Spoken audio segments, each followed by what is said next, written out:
Hello guys, today in this video we are going to review a Neupril. Neupril is a supplement, or you can say like drops, by which you can get lots of benefits. So their benefits is mentioned on this, like this is a type of supplement which is basically used for brain health, and mood support, energy metabolism, and also there are so many you can say like claims they are making right now. Okay, so if we talk about you should buy the supplement or not, so basically when you visit on amazon.com, you just need to simply type Neupril L-methylfolate. So you will see there are lots of product available in the market. Okay, so all these products are available, very easily available. You can choose anyone. And why I'm saying this thing, because this brand Neupril is a very newly launched brand, like 1 year from now, and in the period of 1 year they have only some reviews, like 57 reviews, and some of the reviews is complaining like subscription issues.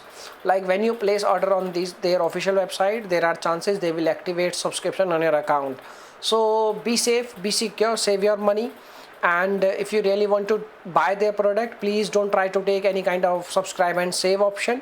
You should buy product only for one time purchase. Okay, and we talk about does this kind of product really work, so the answer is in some cases this kind of product will give you results, in some cases this kind of product will not give you results. Okay, it depends on person to person, and you can say like each and everyone health condition also. Okay, so if we talk about you should buy or not, so answer is yes, you can choose on amazon.com. You will definitely choose the product, good product on amazon.com, and you can get the benefits. Okay, so this is the thing. Now if you have any questions, you can make a comment. I will reply very soon, and thanks for watching this video. Bye bye, take care.